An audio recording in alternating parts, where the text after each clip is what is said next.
Hey, what's up guys? Ash here. Welcome to Advanced Combat 4, where we're going to focus today on Armor Shred and Resist Shred. These are very important concepts, especially recently due to some of the changes in Destrons. They actually had their system security actually work now, so hacking is less of an option than it was before. Anyway, so we are on 50 Violent here. Kylie, this is from my solo Kylie engineer fight. And so she has both of her drones out, Ares and Taurus. Taurus is a freezing medic, and Ares is a combat tank. And so he's dealing fire damage, and Ares actually has reinforced fire thrower, which means that landing a critical strike triggers armor disabling, and you can see it right there on his first hit. And of course, on the second hit, that means he's going to get 2 stacks of this. And the reason why this is important is that Ares, being a fire thrower, deals much more damage. The flamethrower in general on drones is incredible damage. However, the freezing isn't generally nearly as high as the damage coming from there. However, with armor disabling, you can see that Taurus is able to keep up with Ares' damage just as much. This, of course, is because of armor disabling, and it's such an powerful ability. Right here, Blood Destron runs up to Taurus and gets frozen, of course, and now he's stuck. But notice that some hits are getting through and some aren't. You know, you see this 771, which of course is bypassing his special armor of 10% health. 10% health, of course, being for Destron, or at least for Blood. 6,600 or 660 damage needs to be dealt, well, more than 660 damage needs to be dealt in order for it to take effect. So some of these hits are hitting for 770. Notice that this 630 didn't actually connect. However, it still gets him frozen, which is awesome. But you can see another 630 that comes in there that just gets special armored, basically. So we are going to take Ares over here and, of course, basically soften him up. And this is very important, not just for drones, but for characters in general. You really want to have characters that have Armorbreak, Weaponbreak, armor disabling, weapon disabling, right? And so each time that this goes on, and this can stack 4 times, it's just going to make them that much weaker. So now, if he criticals, notice now it's at 889. Regular hit didn't get through, and then I think he does a blocked hit here for his next hit. Blood would hurry up. This guy. And so he fires off. This gets blocked for 310. However, the next hit, 1086. You know, and this is what that armor disabling is doing. Armor disabling specifically actually reduces resistance, so it's particularly good letting drones combine it. And we're on engineer right here with Kylie, and so, you know, Kylie on engineer also has a giant battery, which gives you a flat 20% armor and resist shred on engineer. But more importantly, she has powerful main battery. And powerful main battery is going to, whenever you're landing a critical strike, it's going to inflict armor break. This is very similar to armor disabling, except that, of course, it targets armor instead of resistances.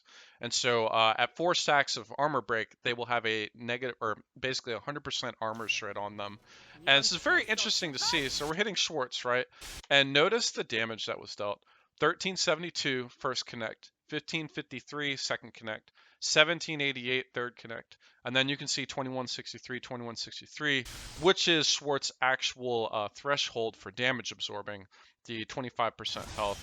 I think this is really interesting, and it's important to remember characters that have these abilities.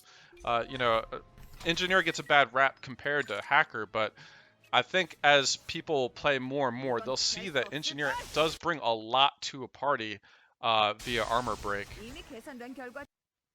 So let's take a look at the real world effect, the actual by the numbers of Armorbreak. So right now, notice Schwartz has no weapon break, he has no armor break, he is shut down, I believe, from an EMP grenade. Notice quick shaving at exactly 1700 critical damage, right? So keep that number in mind, just roughly 1700. We're going to grenade with her and actually apply destroy weapon and armor break. And so Armor Break specifically does 5% dodge per stack, 5% block per stack and a 25% armor shred. And you can see right here, Leeton's about to hit one that she already grenaded, and it has 4 stacks of armor break to where my tank Leeton can even deal pretty reasonable damage, pretty close to damage absorb if that wasn't damage absorb itself. But Alisa's White Knight is blessed with the good fortune of dealing 4 stacks of armor break and 2 stacks of weapon break literally in a single hit. So you guys remember that she was able to do 1700 with quick shaving earlier, and now notice with 4 stacks of armor break she can do 3300, which is basically a 100% damage increase. This is absolutely massive and incredibly useful for dealing with, let's say, high priority targets such as Destrons. And so I actually have her go over here to enhance and just finish them off. But you can see that this cross slash is doing incredible damage and, totally awesome. So if you look into further detail for the Destrons, you'll notice all of them have black iron heavy armor. You really can't get around this, and so this is a massive amount of armor and resistance. You can see 1,750 armor and 1,250 resistance, and that's not counting things like external armor reinforcement coating, which is giving bonus armor and bonus armor gain from items, and things like external reinforcement program, another bonus to armor, and that's kind of what you get this massive number of about 3,000. Blood is running about 3,000. Enhanced Schwartz is at 3,200. Schwartz is at 3,000, and White's just barely over 2,000. But you can see the massive amount of numbers here because our normal tanks are probably in the realm of, I don't know, 1,500 to 2,000. So you can imagine the amount of effect that armor break and weapon break, armor disabling and weapons disabling really deal to these guys. So one of the characters that I really recommend you guys try this on is Alisa's White Knight. Alisa's White Knight is capable of doing 4 stacks of armor break right off the bat, 2 stacks of weapon break. And notice, so we're engaging Ben's main army here, and this is on Cruel Challenge, Paranoid, High Risk, High Return. And so they haven't been touched yet. They're all at full health. Ben, Sanson, Blood Destron, and Enhanced Schwartz, right? And so instead of, just doing a regular single attack, we're actually going to use a grenade, just an upgraded frag grenade. And notice it stacked it on everyone. And even more important to notice, this goes through special armor. So notice, this still affected Enhanced Schwartz, even though his threshold for special armor right now is 795 health or more in damage. And so the grenade only did about 66, but you can still see that weapon break and armor break still applied, which is just totally awesome. On top of this, White Knight is a naturally good tank. Notice she'll be blocking, even though she is taking 50 AT, it is costing Blood Destron 30 AT each for these automatic reattacks. So not only are you, doing area damage, not only are you taunting the humans, so Ben and Sanson, you're also having them focus fire, and you're having them focus with their ranged attack, which deals far less damage than when they do their jumping slashes.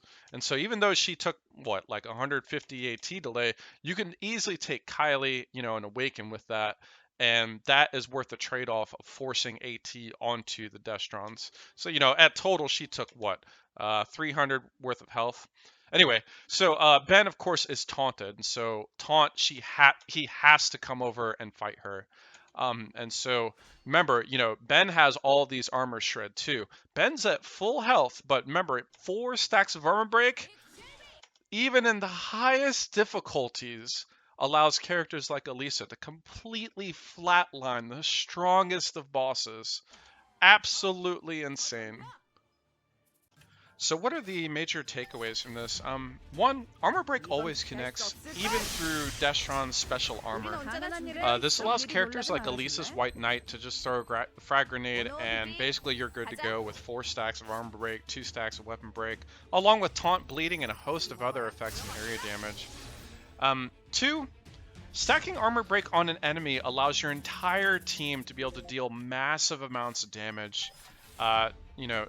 notice Kylie here, you know, I have the Destrons literally rounded up like a old school Western here, and we're about to reinforce attack protocol, and notice the amount of damage. So we're currently targeting Enhanced Schwartz and dealing 3,600 per hit for 12 hits across all Destrons. And obviously, they've gotten just completely messed up prior to this, but you could imagine, you know, if all of them have Armorbreak on, how much damage this can really do.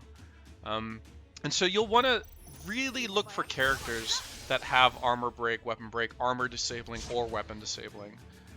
So think, you know, of course, Alisa's White Knight, Seasoned Warrior, Relentless Strike, Fatal Bone Breaking, martial artists like Irene and Litan, Full Heart and Full Strength, Overcoming Limit with Everett, Albus's Great Swordsman, the Blade of Destruction, Ranger, I Can Do This, Kylie's Engineer, Powerful Main Battery, Giant Battery, Giselle's Sniper, her precision sniping, you know, Piercing Bullet, Earth users like Stonehammer, Wind users like Stormhammer, even Draki, Drones, Reinforced Rifle. There's a plethora of characters that can deal this, and so I really just think this will really help players, especially if you're having trouble with the Destrons. Anyways, as always, guys, hope you guys enjoyed the video. If you did, please like and subscribe. You know, follow me on Twitch and YouTube, and until next time.